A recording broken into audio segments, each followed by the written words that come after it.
Hey guys, I want to talk to you about keeping it simple with your run form because there's a lot of noise out there. So I'm in the clinic today, Buffalo Rehab Group, treating some patients, and we had some conversations on run form. Had a couple people come in asking about the midfoot project and is it right for them? And they have all these different ideas of what they should be doing. So I figured I'd jump on my lunch here and talk to you guys about how do you keep it simple? Because one of the things I found over the last, when I started improving people's run form about 10 years ago, it was a little bit simpler back then. There was a lot less confusion.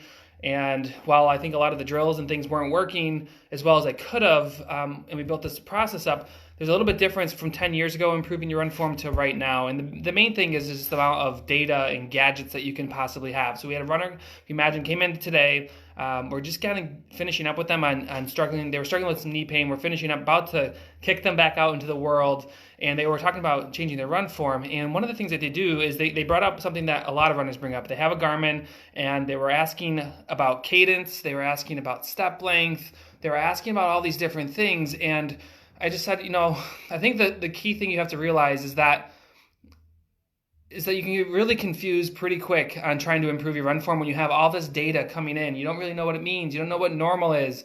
And one of the things I like to do is just have people get to the simplest thing possible to get the change that they need. And what I find is that the simplest thing to do is just learn a couple of drills and exercises that can kind of reinforce run form. So this is where most people are, is they like to work on, let's see if I can do this. I probably should have planned this ahead, but one sec here. All right, so I'm gonna go to the whiteboard. Let me just draw some stuff. I look at run form. Let me shut that camera off. How do I do that? One sec. There we go. Okay, so I look at people and they want to improve their run form. They think about cadence, they think about step length, SL, they think about like upper body motion and whatever this might be. They think about all these different things to improve it. But when you really work on run form, what you're looking for is what we call like the big domino, the big rock that control all of these things. So instead of working on problem 1, problem 2, and problem 3, can you address this thing right here that fixes your cadence, fixes your step length, fixes whatever this might be?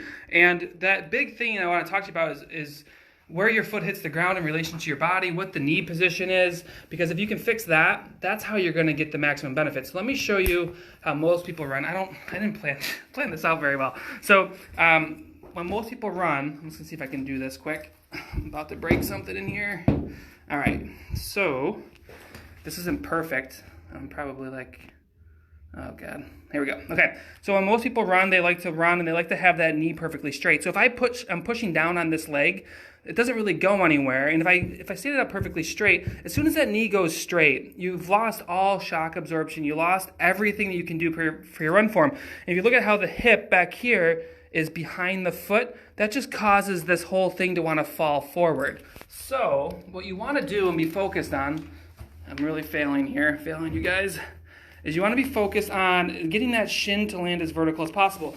We call it the midfoot project, and if you haven't checked it out, go to midfootproject.com. The midfoot, landing on midfoot, is actually a product of the shin position. What we teach in this program, midfoot project, is how do you land with this bent knee? Because when you land this way, as soon as you hit the ground, the body's going to start shock absorption. This allows this knee to bend and the shin to come over the foot versus this bone-on-bone sensation that a lot of runners are running with when they're heel striking way out here.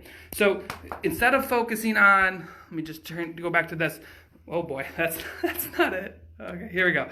So instead of focusing on cadence, focusing on step length, focusing maybe on foot position, all these things, what you need to be focused on right here, this big X, is your knee position. You want to stop the swing of that leg, and if you can stop that, you're going to be in a lot better position than a lot of people. So don't worry about what your Garmin says about step length. Don't worry about what it says about your cadence, because those things will be fixed when we fix these other things.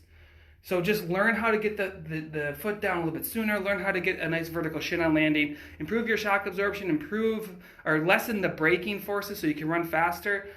Ultimately equates to you running faster, you being injured less, you running more, which is all what we really want to be doing. So if you want some help learning how to take care of all this, we actually, over the last 10 years, developed drills and exercises that just worked really well after a lot of trial and error, go to midfootproject.com. We're getting started in probably, I think, like 2 weeks. So if you want to be a part of that program, go to midfootproject.com, and I will be back later this week to talk more about it and how you can improve your run form.